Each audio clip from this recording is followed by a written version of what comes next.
Olá, seja bem-vindo ao Semana Legislativa, nosso jornal, com as principais notícias que marcaram a semana na Câmara e em São José. E vamos aos destaques desta edição. Dia Nacional de Combate ao Fumo. Campanha alerta sobre os riscos do tabagismo, que mata cerca de 500 pessoas todos os anos no Brasil. Alimentação mais cara. Pesquisa mostra que comer fora de casa em São José ficou 16% mais caro. O joseense paga, em média, R$ 50 por uma refeição completa. Casos de perseguição no país registram alta de 34% em 2023, na comparação com o ano anterior. Cuidados com a saúde. Especialistas chamam a atenção para o risco do consumo de sal em excesso. Produtos industrializados são os principais vilões. Política Nacional de Agricultura Urbana quer estimular o plantio de alimentos dentro das cidades. Prática pode ser alternativa de renda e estimular ações mais sustentáveis. Comemoração em Eugênio de Melo. Distrito de São José dos Campos completa 147 anos. Seja muito bem-vindo. O Semana Legislativa está no ar.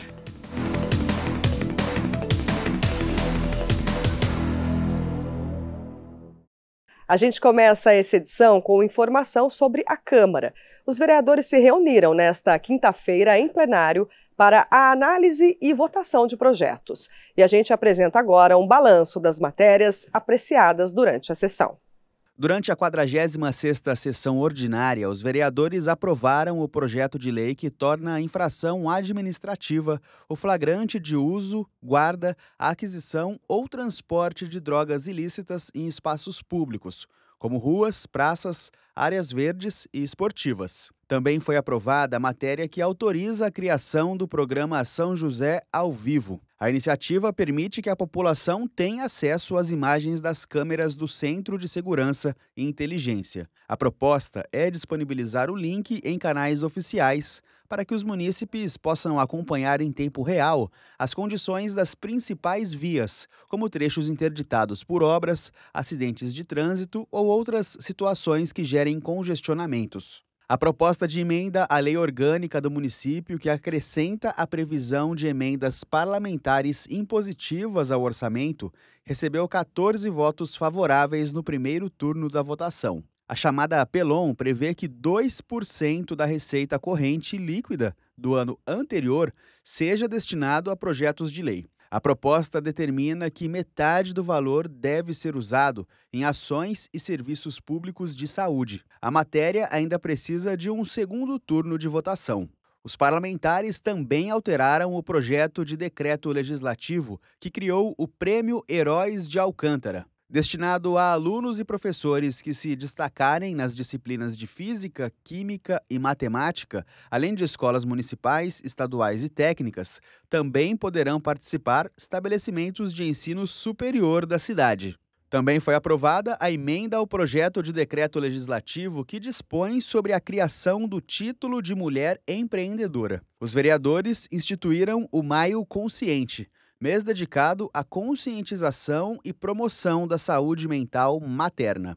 As sessões de Câmara são realizadas todas as terças e quintas, a partir das 4 horas da tarde, com transmissão ao vivo. Cerca de 5.000 pessoas participam da 11ª edição da Innovation Week, evento de inovação e tecnologia realizado aqui em São José. A proposta do encontro é incentivar negócios no setor e discutir os novos rumos do mercado da tecnologia.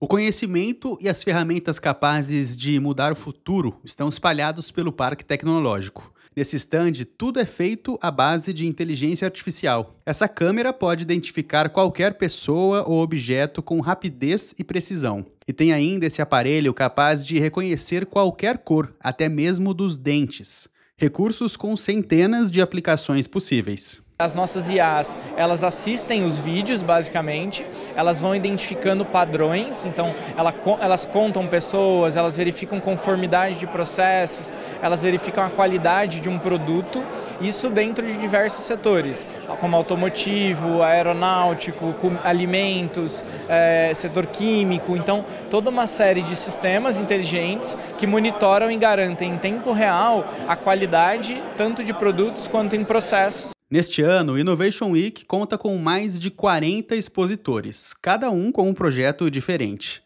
Dessa vez, o tema são as tecnologias de impacto. Não é a tecnologia pela tecnologia, é o impacto que a tecnologia causa nas nossas vidas, causa no mercado e causa nas tendências de futuro também. A gente vai falar de agro do futuro, a gente vai falar de indústria 4.0, a gente vai falar de futuro do trabalho. Um evento como o Innovation Week transforma o Parque Tecnológico num espaço de muito networking e por isso atrai vários públicos. Aqui também vão acontecer rodadas de negócios, tanto com a presença de empresas quanto do poder público. Mais uma oportunidade de unir quem busca inovação com quem desenvolve a tecnologia. O Pedro trabalha numa empresa de alimentos e bebidas e veio conhecer novas ferramentas para a linha de produção. A gente busca, nesse ecossistema de inovações, soluções que vão trazer aumento de produtividade e eficiência para o chão de fábrica. Então nós buscamos os desafios internos, apresentamos para o ecossistema de inovação e essas startups, empresas, universidades nos propõem soluções onde a gente vai fazer um desenvolvimento de uma prova de conceito dentro da empresa. Então a gente vai trabalhar ali até desenvolver um que a gente chama de MVP, que é o mínimo produto viável, e depois disponibilizar isso para utilização no nosso Parque Fabril. A programação também conta com rodas de conversa. Durante os 3 dias de evento serão debatidos diversos assuntos de relevância ambiental, econômica e social. Um deles é a igualdade de gênero nas empresas em cargos de liderança. Os desafios são muitos. O que eu poderia destacar no momento é a falta de compreensão de assuntos que são caros para as mulheres e hoje dentro dos ambientes corporativos ou institucionais são tidos como não prioritários. Então, se a gente tem mais mulheres nos cargos de liderança, nas mesas de decisões, isso pode virar, certo? Então, a gente pode ter a retomada desses assuntos, colocar isso na pauta de decisão.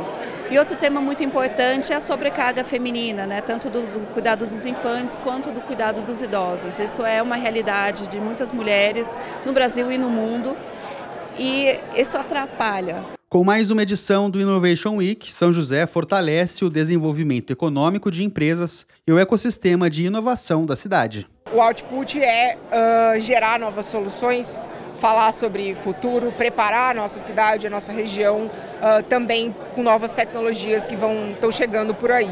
Um projeto desenvolvido por engenheiro do ITA, o Instituto de Tecnologia Aeronáutica, usa a inteligência artificial para treinar algoritmos. A ideia é criar uma tecnologia que pode ajudar a identificar alvos com mais facilidade, como aeronaves desaparecidas após acidente aéreo. Foram 4 anos de pesquisa para que o projeto do coronel engenheiro Gustavo Farrah ficasse pronto. Uma tecnologia que usa a captação de imagens por radares e conta com a ajuda de inteligência artificial para várias ações de segurança das Forças Armadas para a proteção do território nacional. O grande objetivo é classificar alvos de interesse que estão no terreno. E pode chamar de alvo qualquer objeto que esteja na superfície da Terra, que tenha um padrão, né, um formato, uma constituição, um material, né, e com base nesses padrões, o meu objetivo é encontrá-los numa imagem de uma área maior. Eu quero encontrar aqueles meus objetivos, esses alvos. A inteligência artificial entra em ação na hora de identificar os chamados alvos não colaborativos. Para a Força Aérea é muito importante saber onde está uma bateria antiaérea inimiga. Porque se for fazer alguma incursão, é muito importante desviar dessa bateria antiaérea, não está no raio de alcance dela.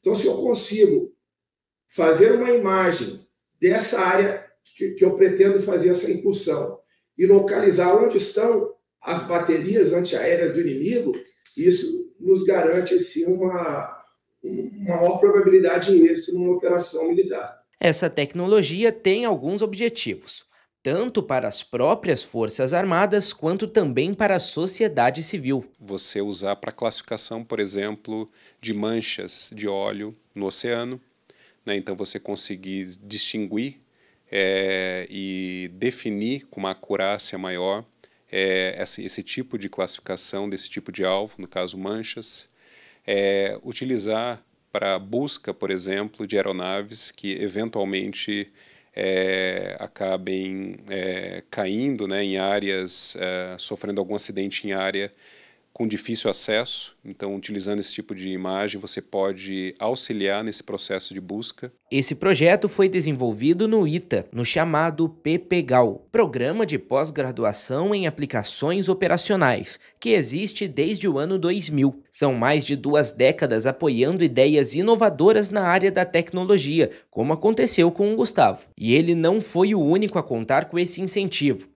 Outros projetos importantes também nasceram aqui. Nós somos a garantia de que aquelas pesquisas que estão sendo desenvolvidas estão em alinhamento com os interesses da Força, do Comando da Aeronáutica, do Ministério da Defesa e do Brasil como um todo. Além disso, nós estamos atualmente focando em tecnologias realmente duais. Então, o próprio trabalho do Coronel Gustavo, como o professor comentou aí, né, a possibilidade de aplicação dessa tecnologia na detecção de manchas, né, no oceano, ou seja, para meio ambiente, inclusive a partir de queimada, entre várias outras aplicações civis. O sistema criado a partir da pesquisa do Coronel Gustavo já está sendo utilizado. É mais uma importante criação tecnológica do ITA, que auxilia o município a ser referência para o país e para o mundo. E essa tecnologia, para ela realmente gerar um benefício para a sociedade, ou até mesmo para um beneficiário qualquer, ela tem que ter a inovação. Que a inovação ela está associada à percepção de um benefício, que pode vir na forma de um benefício na dimensão temporal. Por exemplo, uma tecnologia reduzir o tempo de execução de uma atividade. Pode ser realmente um benefício financeiro, porque é uma determinada tecnologia, pode minimizar um custo, maximizar um lucro, ou também o benefício da capacidade operacional. Dados do Ministério dos Direitos Humanos mostram que os casos de stalking cresceram 34% no ano passado em relação a 2022. De janeiro a junho desse ano, já são 1.900 ocorrências. O termo stalking, em inglês, se refere à prática de perseguição, que acontece de forma obsessiva e com ameaças à vítima. Imagine viver com a constante sensação de estar sendo observado e perseguido. Essa é uma realidade para muitas pessoas e tem nome: stalking, um crime que tem crescido no Brasil. A palavra stalker vem do inglês e significa perseguidor e se caracteriza pela obsessão ou perseguição a uma determinada pessoa. Dados do Ministério dos Direitos Humanos e Cidadania mostram que só no primeiro semestre deste ano foram mais de 1.900 denúncias registradas. Segundo o Anuário Brasileiro de Segurança Pública, em 2023 foram 77.083 casos, média de 211 ocorrências por dia, alta de 34,5% no comparativo com 2022. Para este delegado, a pandemia da Covid-19 contribuiu com o aumento nos casos. Por conta do confinamento, as pessoas começaram a se expor mais nas redes sociais. As demais pessoas que são ali até chamados de seguidores, né? Não são perseguidores, mas são seguidores, que pode vir a se tornar um perseguidor, acabou que tem aquele sentimento como se conhecesse aquela pessoa que está ali, né? Expondo a sua vida pessoal. E aí, de repente, por vários motivos, né? Essa pessoa começa a se tornar ali ter uma obsessão atrás daquela pessoa, ou realmente a perseguir, né, de forma sistêmica. A alta nas denúncias fez com que o stalking fosse incluído no Código Penal. A legislação já previa, desde 1940, o crime de perseguição, mas foi preciso atualizar o decreto para incluir o delito no ambiente virtual. Basicamente era só perturbar a tranquilidade alheia, vamos dizer assim, né? Então, não tinha assim, uma abrangência, né, das circunstâncias. Então, aumentou ali o leque de hipóteses. Pode ser ameaça à integridade física, psicológica, né, ou até a questão de limitar ali, perturbar impedir a limitação de locomoção da vítima, né? Ou até a pessoa tá privando ali a questão da intimidade e liberdade da vítima. Ainda, segundo as autoridades, existe um padrão nas atitudes do stalker. Tudo começa no ambiente virtual, a partir de postagens da vítima em redes sociais. A perseguição segue para aplicativos de mensagens, ligações e e-mail.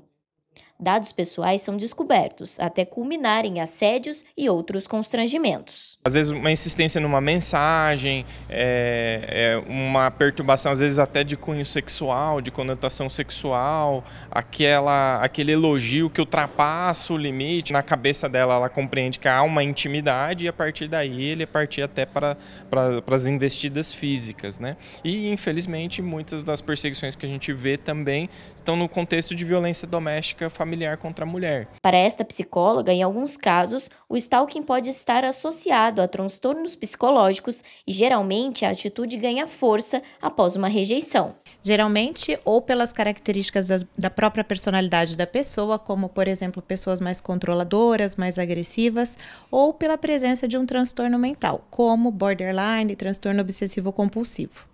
O stalking tem efeitos na rotina e na saúde mental das vítimas. Muitas vezes, além do apoio judicial e das forças de segurança, é importante o acompanhamento psicológico. A gente pode observar a presença de depressão, ansiedade, transtorno do pânico, transtorno do estresse pós-traumático, uso de substâncias abusivas ou insônia também. Ela deve buscar sempre o apoio, né? Primeiro colocar um limite, né, nessa situação, deixar bem claro e pedir esse afastamento.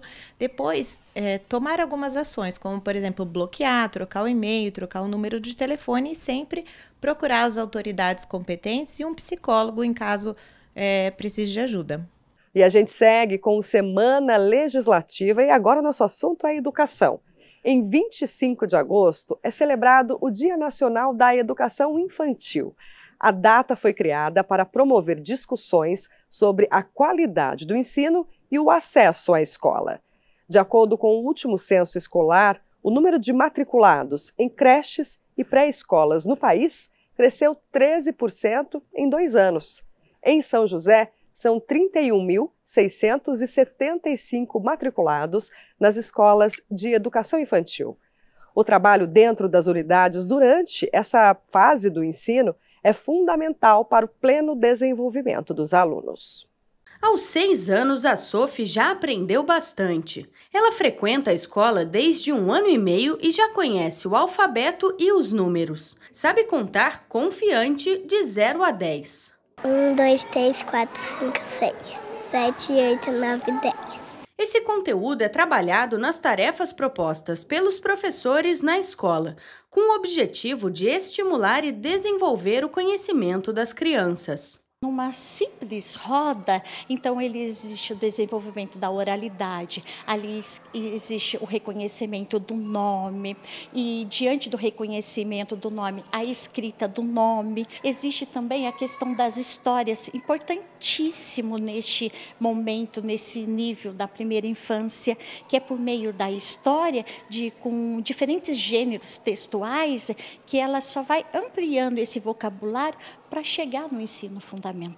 Além das atividades de sala de aula, outra coisa que a Sophie adora na escola é se divertir. Eu brinco muito na escola. A gente brinca de mamãe e filhinha. De boneca? E se engana quem pensa que a brincadeira é só um descanso e que a criançada não aprende enquanto brinca. O brincar livre é o brincar no parque, no que eles pulam, eles sobem, eles interagem com os amigos, eles criam as próprias brincadeiras. E temos o brincar dirigido. Esse brincar dirigido, um pular amarelinha, é um brincar dirigido. Nesse existe uma sequência de número, existe uma organização do corpo no pular. O boliche não deixa de ser quando o pino cai, quantos pinos que caíram. Vamos anotar, vamos registrar essa quantidade. Então, este é um brincar já dirigido. Esse combo entre atividades e brincadeiras faz parte da construção de uma fase crucial para o desenvolvimento infantil, que tem impacto na formação do ser humano como um todo, desde os anos futuros na escola até a entrada no mercado de trabalho. Existe um processo para a vida né? É a vida adulta, a vida quando ela está numa relação de trabalho lá no futuro. Então, isso tem tudo interferência, é o agora. É agora que a gente faz essa diferença. Para reforçar a relevância do aprendizado escolar na primeira infância, uma lei federal criou o Dia Nacional da Educação Infantil, em homenagem à médica pediátrica e sanitarista brasileira Zilda Arnes, fundadora da Pastoral da Criança. A data promove conscientização aos pais e responsáveis sobre a necessidade de manter as crianças na escola desde pequenas. Quando a gente fala do Dia Nacional da Educação Infantil, né, nós não celebramos somente este dia. Diariamente, com a educação de qualidade que a gente oferta para as nossas crianças, isso, né, a gente já sabe que é a importância desse dia, o quanto é importante a educação infantil e essa faixa etária, né, que se cada vez mais, enquanto política pública, você puder cuidar e proporcionar o melhor para as nossas crianças, ela vai se desenvolvendo cada vez mais. Conscientizar é parte da solução. De acordo com o censo escolar do INEP, as matrículas na educação infantil cresceram 13% em 2 anos. Em São José dos Campos, são 31.675 crianças matriculadas. E para manter esse número em ascensão, a Prefeitura promove ações de busca ativa. O mínimo, a frequência da educação infantil é de 60%.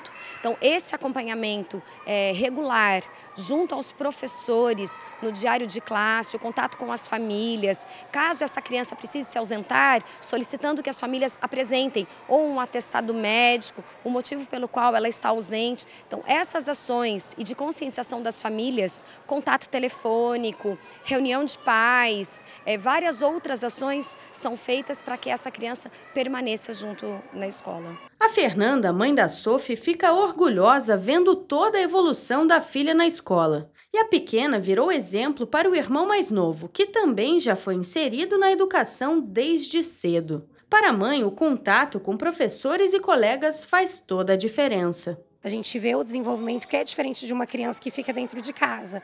Hoje acho que é importante, hoje em dia, muito importante, mais do que antes, as crianças, ela ter esse ambiente de troca com outra criança, ela ter esse desenvolvimento na escola mesmo, porque a gente, pai, dentro de casa, a gente não consegue, né, fazer essa parte que a escola faz. A seguir, preço da refeição em São José dos Campos registra alta de 16%. Os detalhes você confere no próximo bloco.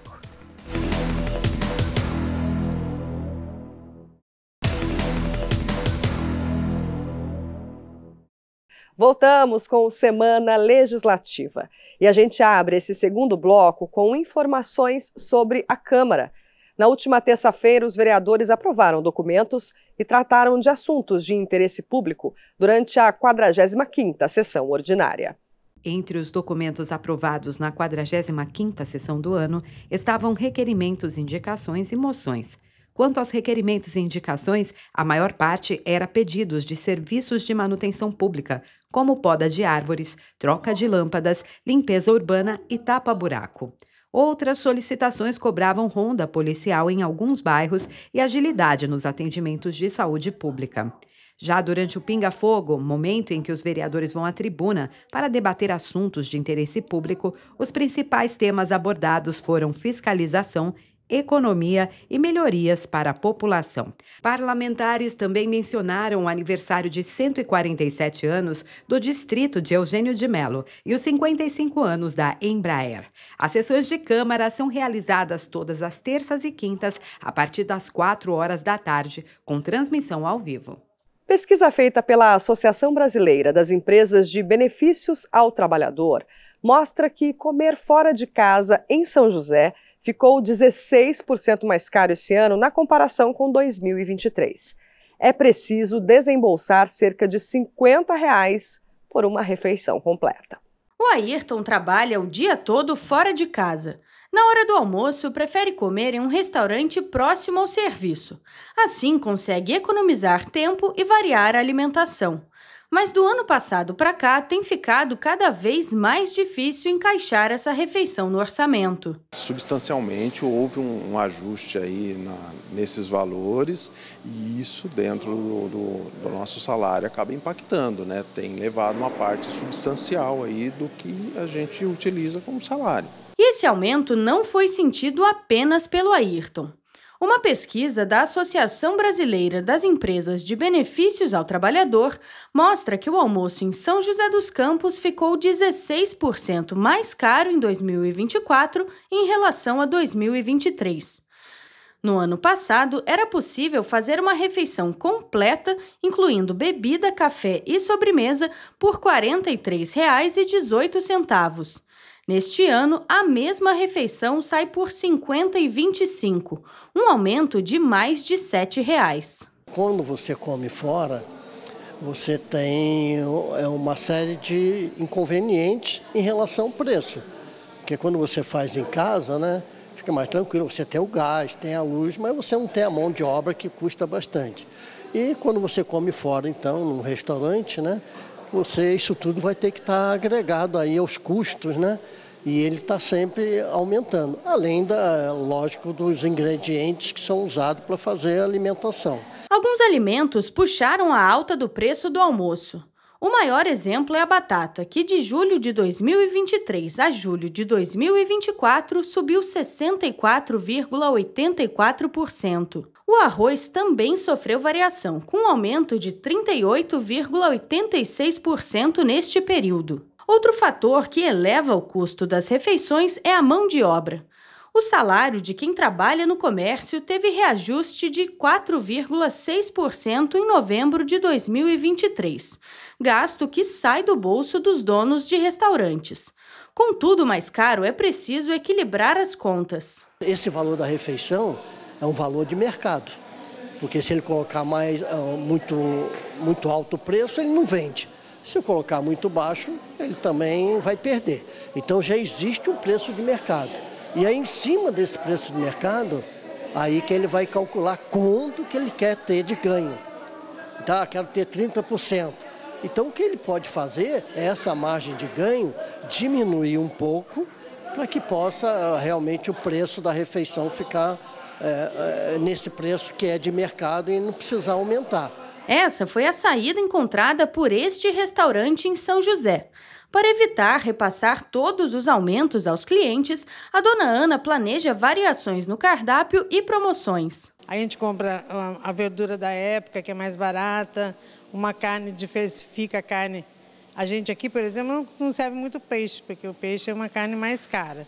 Então a gente procura servir o frango, o pernil, a carne suína, e a carne de boi a mais em conta, né? E para quem precisa comer fora de casa, o planejamento e o equilíbrio também são essenciais. A gente tem variado, né? Ou traz comida, ou busca estratégias mais light aí de alimentação, um lanche, alguma coisa nesse sentido. A gente vai trazendo aí o que é possível, tá sendo feito dentro do orçamento.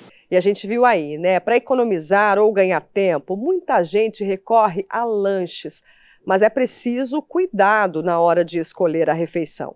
O consumo de sal em excesso de produtos industrializados e embutidos está associado a diversos problemas de saúde.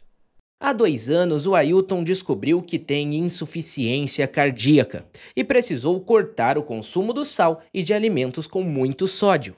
Numas férias, fui fazer um pouco de esforço, me senti mal de não conseguir andar.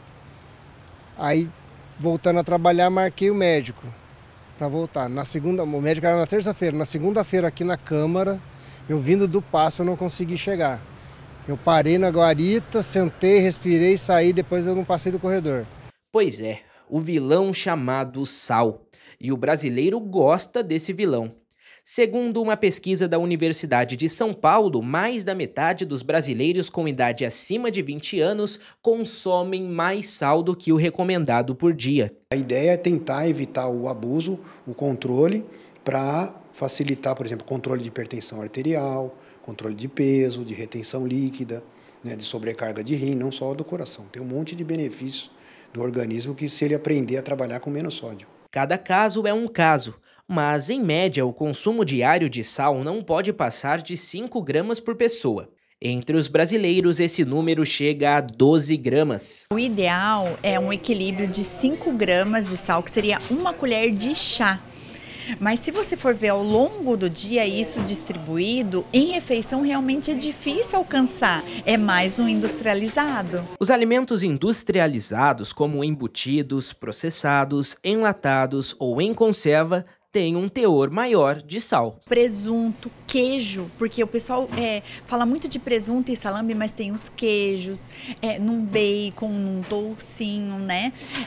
Esses são os consumos gerais, porém ele também pode estar escondido numa bolacha, e seja numa bolacha que não é recheada, uma bolacha simples, né? Numa cream cracker de água e sal ou maisena. Alguns cuidados podem ajudar. Existem tipos de sal que são mais saudáveis, como o sal rosa. Eles têm mais oligoelementos, que a gente chama, que é um pouquinho de ferro, um pouquinho de manganês, um pouquinho de iodo, um pouquinho de magnésio. A nutricionista explica que a substituição é um caminho, mas precisa vir acompanhada de outras atitudes. Nos industrializados em geral, a gente tem já um consumo, né, para conservação. Então, o ideal é trocar um pouco desses industrializados e consumir um pouco mais de legumes, de verduras. O segredo é aquela palavrinha mágica, moderação. É o que o Ailton faz. Hoje não dá mais bobeira e fica atento com o consumo de sal. O sal foi bem diminuído, mas depois de tudo, feito os tratamentos certinho, como de tudo, tranquilamente, tomo minha cervejinha no final de semana, bem regradinho, mas sempre sem abusar. Procurar uma alimentação mais natural, né? O que o pessoal sempre brinca, desembale menos e descasque mais, né? Os alimentos mais naturais, menos processados, evitar, aprender a olhar o teor de sódio que tem na descrição dos alimentos no supermercado, fazer exercício físico, porque isso ajuda a ativar a musculatura, manter o coração saudável e principalmente aumentar a ingestão de água, né? Beber mais água para poder contrapor esse equilíbrio dentro do nosso organismo.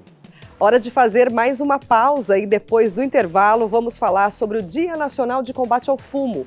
A data foi criada para reforçar a importância de políticas públicas de combate e prevenção ao tabagismo.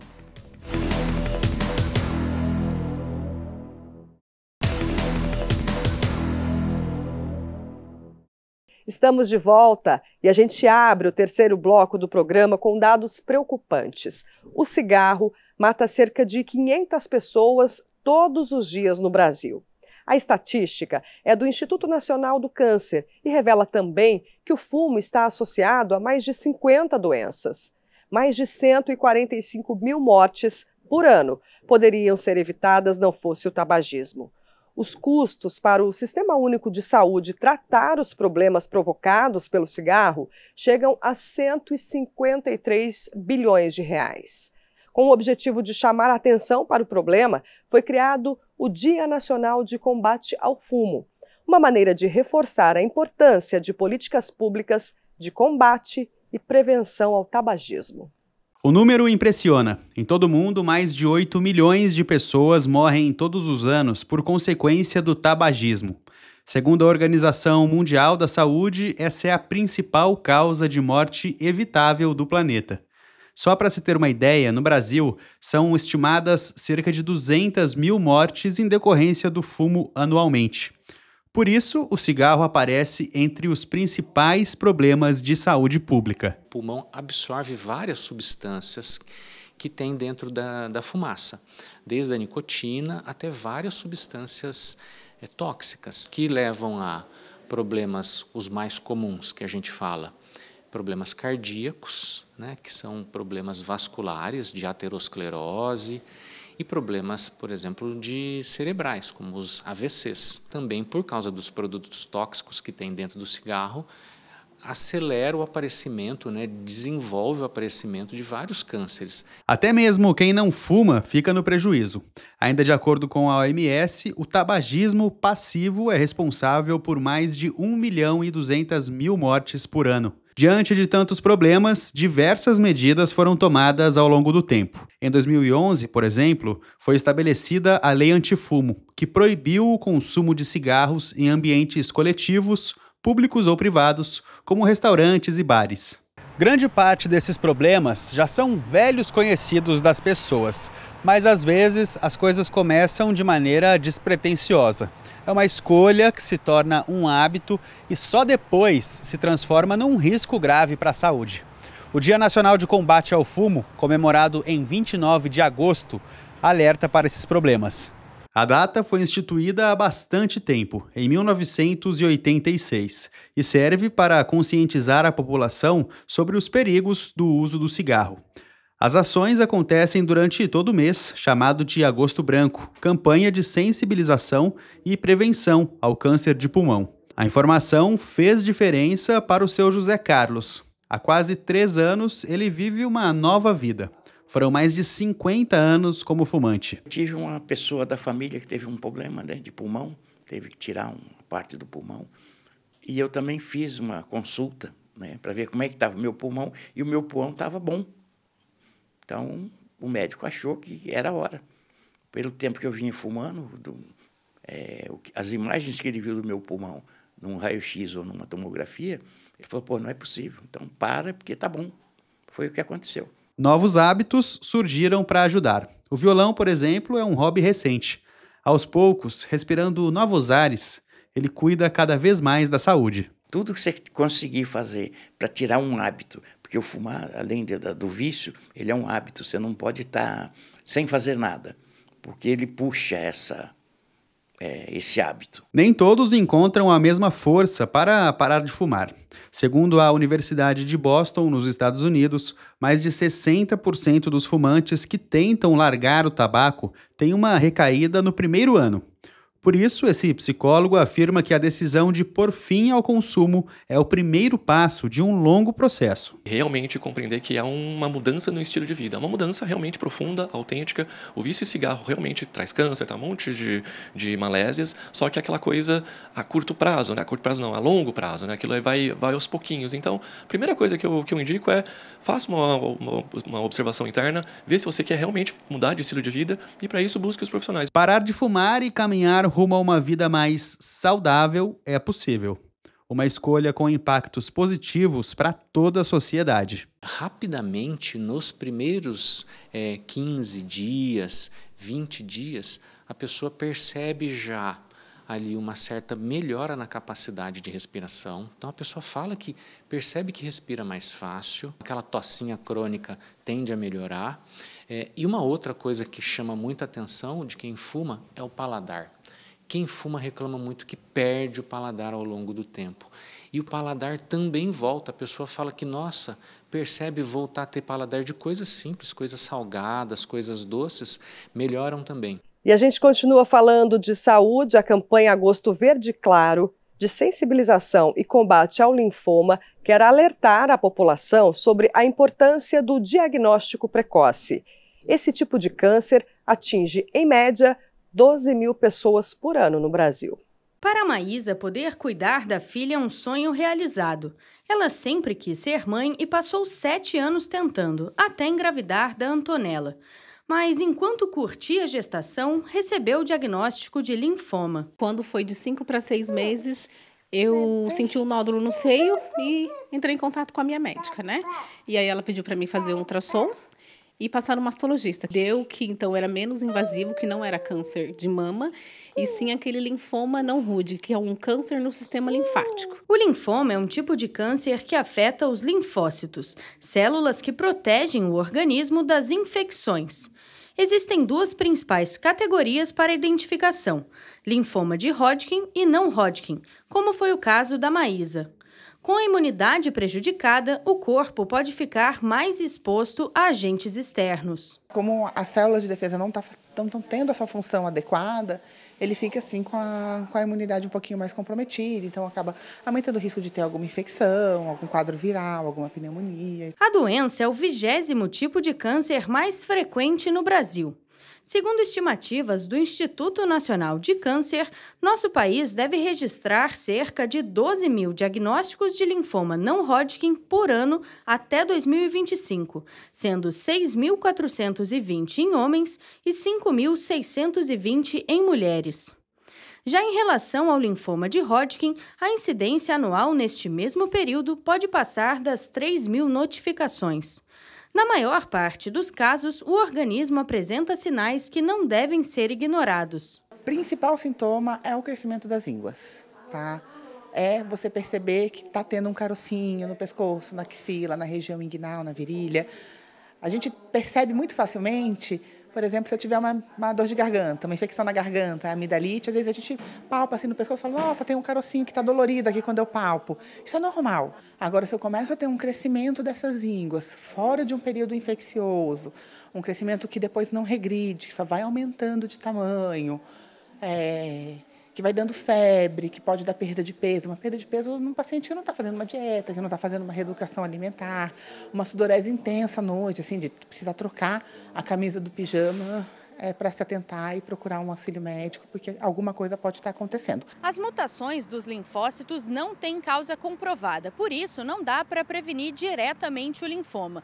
Mas conhecer os sintomas ajuda no diagnóstico precoce, que é fundamental para aumentar as chances de cura. E para que essas informações cheguem no maior número de pessoas, foi criada a campanha Agosto Verde Claro, uma ação mundial de conscientização sobre o linfoma. Estar com a saúde em dia é mais um fator que auxilia na cura. Um organismo saudável responde melhor a um tratamento como a quimioterapia. Evitar hábitos nocivos como o tabagismo e estabelecer uma rotina de alimentação de qualidade e de exercícios físicos regulares mantém o corpo mais forte. Um organismo saudável, que mantém uma alimentação balanceada, atividade física, ele aguenta, se precisar passar por um tratamento, se tiver que enfrentar essa doença, ele vai ter uma tolerância e uma chance de recuperação mais fácil, muito melhor do que um paciente que já chega para a gente com algumas comorbidades. O diagnóstico da Maísa aconteceu no tempo certo para o sucesso do tratamento. Isso só foi possível porque ela sentiu os nódulos e buscou ajuda médica. Agora ela aproveita a companhia do milagrinho da mamãe, como carinhosamente chama a filha Antonella, e relembra como é importante prestar atenção aos sinais do próprio corpo. A importância da gente sempre, qualquer coisa que aparecer no nosso corpo, na nossa saúde, a gente ir atrás, né, e procurar e não deixar para lá. Porque às vezes a gente acha que é uma dorzinha simples, um nódulozinho simples, que a gente bateu em alguma coisa, uma íngua, e é muito mais além do que isso, né? E agosto também é um mês de conscientização sobre a esclerose múltipla. No Brasil, 40 mil pessoas vivem com a doença que atinge o sistema nervoso central e pode comprometer a capacidade motora. O problema não tem cura, mas existe tratamento. E a campanha Agosto Laranja chama a atenção para a importância do diagnóstico precoce. Há 2 anos, a Mirena tomou um susto ao perder as forças no braço esquerdo após sentir um formigamento. Ela até pensou que seria o princípio de um AVC. Após uma ressonância, veio o diagnóstico: esclerose múltipla. A notícia foi um choque para a estudante de psicologia, que hoje conta com uma rede de apoio para auxiliá-la no tratamento. Na hora, sim, eu fiquei com muito medo, logo pensei naquela atriz, a Claudinha, que também tem esse diagnóstico, e virei para ele assustado e falei assim: doutor, eu vou ficar na cadeira de rodas, os meus olhos vai ficar torto igual o que ela tem, né? Ele disse: não, se você fizer toda a conduta correta de tratamento medicamentoso e se você também ajudar, né, no sentido da alimentação, exercício físico, etc., tende a ter um prognóstico muito bom. É uma doença que não tem cura, mas ela tem tratamento. Assim como Mirena, pouco mais de 2 milhões de pessoas entre 20 e 50 anos foram diagnosticados com esclerose múltipla em 2022, de acordo com os dados do Ministério da Saúde. Ainda assim, muitas pessoas desconhecem as causas, sintomas e como conseguir tratamento. Por isso, foi criada a campanha Agosto Laranja, um mês de conscientização sobre a esclerose múltipla. Ter um dia de conscientização é importante porque hoje nós temos um tratamento, vários tratamentos, várias opções de tratamentos específicos que mudaram a história natural da esclerose múltipla. Então, o paciente que há 20 anos atrás tinha um sintoma, tinha um surto, tinha uma lesão de que pudesse ser a esclerose múltipla, era diagnosticado com essa doença, ele ficava à mercê aí da evolução natural da esclerose múltipla. E, atualmente, com os tratamentos direcionados para a doença, nós temos a opção de oferecer um tratamento de alta eficácia para esse paciente de uma maneira precoce e, com esse tratamento, oferecer a esse paciente aí uma vida normal, conseguindo trabalhar, gerar famílias. A esclerose múltipla é uma doença neurológica autoimune crônica, que surge quando as células imunológicas atacam o sistema nervoso, destruindo a capa de gordura que envolve os neurônios, conhecida como mielina. É muito comum que o nervo do olho ele seja acometido primeiro e o paciente sinta aí um embaçamento visual, uma turvação visual, uma dor no olho, formigamento, tontura, perda de força, desequilíbrio, visão dupla. São alguns sintomas que acontecem na esclerose múltipla. A esclerose múltipla é mais comum em mulheres entre 20 e 40 anos de idade. Além da predisposição genética, fatores externos podem contribuir para o surgimento da doença, como infecções virais, baixos níveis de vitamina D, tabagismo e obesidade. Por isso, o médico alerta que o cuidado com a saúde é importante para reduzir as chances de desenvolver a esclerose múltipla. A gente sabe que as pessoas que estão acima do peso, as pessoas que fumam, elas têm mais chance de ter surtos, de terem ataque da doença, de até mesmo aparecer a doença. Então, a gente tem que fazer alguma coisa fora também da medicação. Por exemplo, melhorar os índices de vitamina D, que também é outro assunto muito importante dentro da esclerose múltipla. A gente entende que a gente consegue reduzir o risco de 20% a 30% da pessoa manifestar esclerose múltipla ou, em tendo esclerose múltipla, controlar melhor a doença. E para os pacientes que, assim como a Mirena, passam por tratamento e convivem com a doença, campanhas de conscientização como o Agosto Laranja são importantes para que as pessoas próximas, como amigos e familiares, também possam ajudar nesse processo. Eu percebi esse movimento de todos aqueles que me cercavam, que eles iam atrás, eles queriam saber o que é que a Mirena tem e por que é que ela tá desse jeito, às vezes triste, depressiva, ficando de lado, meio irritadiça. Eu acho que esse movimento de conscientização de o que é que a pessoa tem, eu acho que é um movimento muito interessante. Produzir alimentos dentro da cidade e não somente na área rural pode ser uma alternativa para gerar renda, aumentar a segurança alimentar de populações vulneráveis e reduzir os impactos ambientais.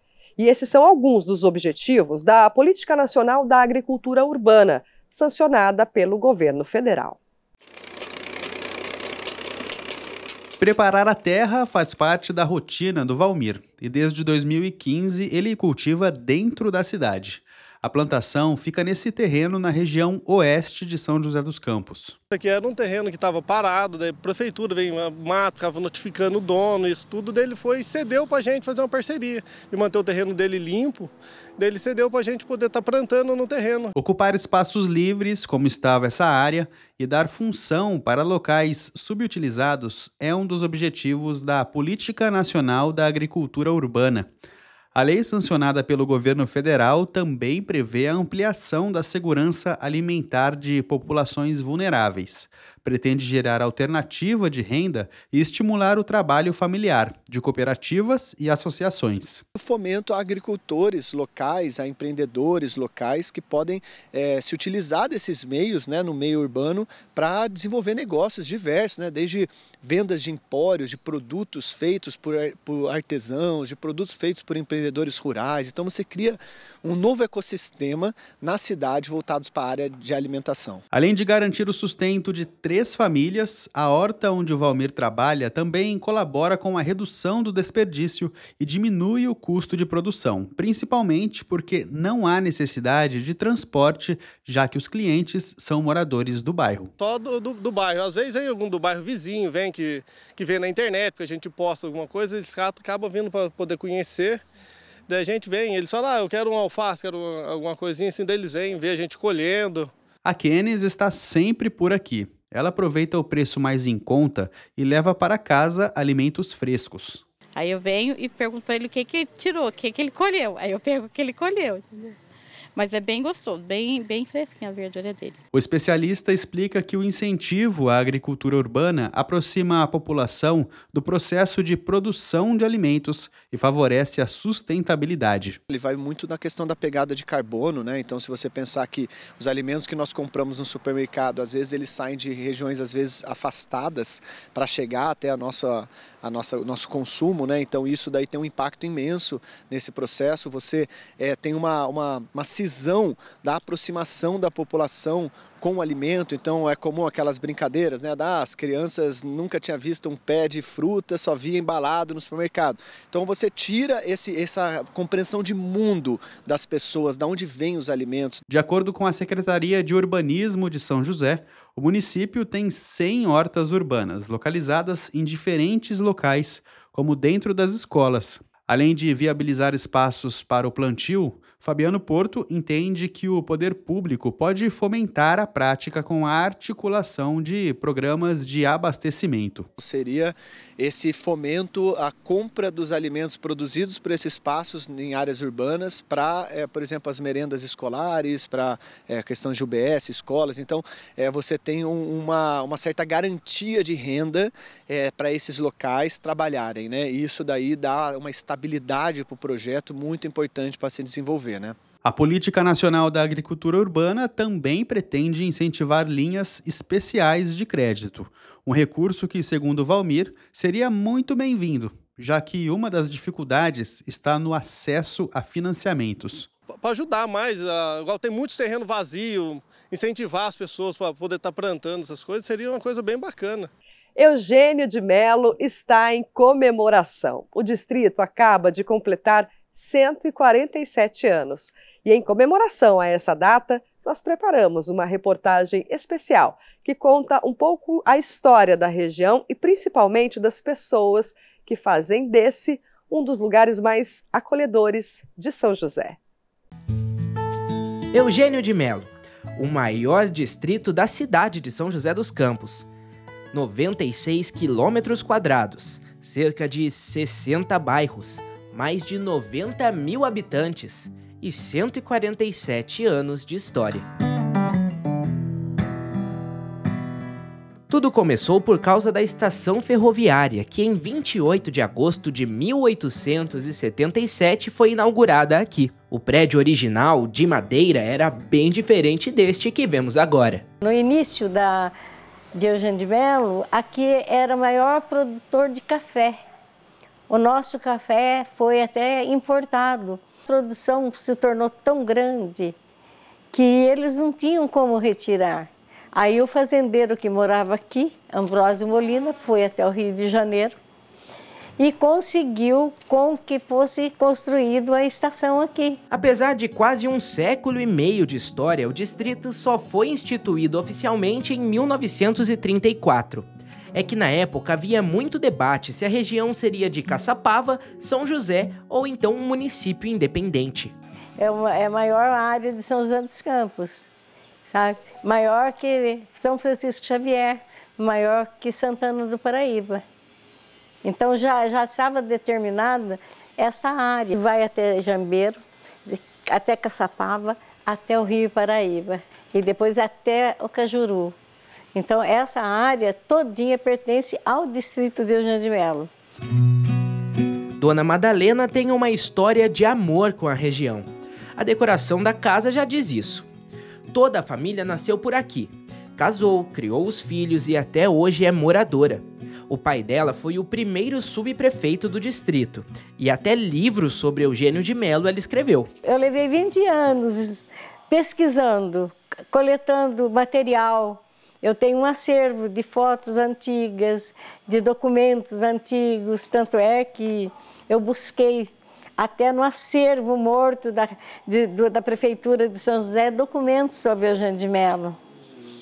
Eu falo que esses documentos, essas fotos, esse acervo é a minha riqueza. Então, ninguém melhor do que ela para nos contar um pouco sobre alguns pontos conhecidos do distrito. a Igreja Matriz Imaculada Conceição. A primeira igreja foi construída em 1913 e a segunda foi em 1956, sabe? E dentro da igreja ainda existe algumas imagens da primeira igreja, algumas imagens de 1913. A Biblioteca Helena Molina. Foi a segunda escola de Eugênio de Mello, sabe? E depois da escola foi clube, foi uma farmácia, foi um posto médico, sabe? E hoje é uma biblioteca. E o Jequitibá Rosa. Nosso patrimônio, né? É um patrimônio paisagístico que foi tombado e que tem mais de 500 anos. E andando pelas ruas tranquilas de Eugênio de Mello, encontramos uma vida diferente do centro de São José. Um retrato do interior. Visitamos a loja do Marco Antônio, aberta há 33 anos. Ele mora aqui há 53 e foi justamente essa calmaria que o fez escolher ficar por aqui. É seguro, é tranquilo, o pessoal daqui é humilde, é espontâneo, as pessoas se relacionam de uma maneira diferente de um outro distrito, outro bairro. A vida no comércio fez com que Marco Antônio convivesse com muita gente do bairro. Os clientes acabam virando parte da família. Tem até um jeito especial de chamar cada um. A gente aqui costuma tratar as pessoas, referir as pessoas, por exemplo, a fulana do fulano, sabe? Por exemplo, você fala assim, a Maria. Onde mora a Maria? Qual Maria? A Maria do Joel, uma fala para você. A Maria do Rosário. A Maria do Marco, essa aqui é minha esposa, né? Então toda tem essa referência, é um lugar diferente de mover. Por conta desses lugares tão históricos, quem vem até Eugênio de Mello faz uma viagem no tempo. Por exemplo, este armazém que nós estamos vendo aqui, ele tem quase 90 anos. Tem alguns itens que não são tão fáceis de encontrar por aí. Quem entra por alguma daquelas portas, volta ao passado. O dono é o Carlinhos, que começou a trabalhar aqui há quase 50 anos. Eu comecei a trabalhar no armazém com 15 anos de idade e fomos indo, trabalhei até 2008 como funcionário. Aí o ex-dono daqui, que é o seu Wilfredo Machado, ele ia parar com o comércio. Aí como eu tinha todo esse tempo de fundo de garantia, 30 e poucos anos, a gente entrou num acordo e eu consegui comprar dele, graças a Deus, e dar continuidade. Ele escolheu preservar a essência do lugar. São várias antiguidades. Telefones, ferros de passar, doces, cachaças, tudo isso atrai muitos visitantes. Consegui manter esse armazém de quase 90 anos, bem rústico, né, com tudo essas coisas que nós temos aqui, faz parte do passado, é maravilhoso. Aqui virou ponto turístico, pelo menos umas 2 ou 3 vezes por ano, vem os tours, param aqui ao lado na estação e ele vem visitar o armazém. Com tantas histórias, Eugênio de Mello completa 147 anos, carregado de muita gratidão e carinho por quem chama o distrito de casa. Um pedaço do passado preservado por muita gente que ama esse lugar. Eu quero mandar meu parabéns para o distrito de Eugênio de Mello pelos seus 147 anos, que eu amo de paixão, que me acolheu com muito carinho, eu e minha família, e eu só tenho que agradecer ao Eugênio de Mello. São José dos Campos é muito bom de morar, Eugênio de Mello é melhor ainda. Eu amo Eugênio de Mello.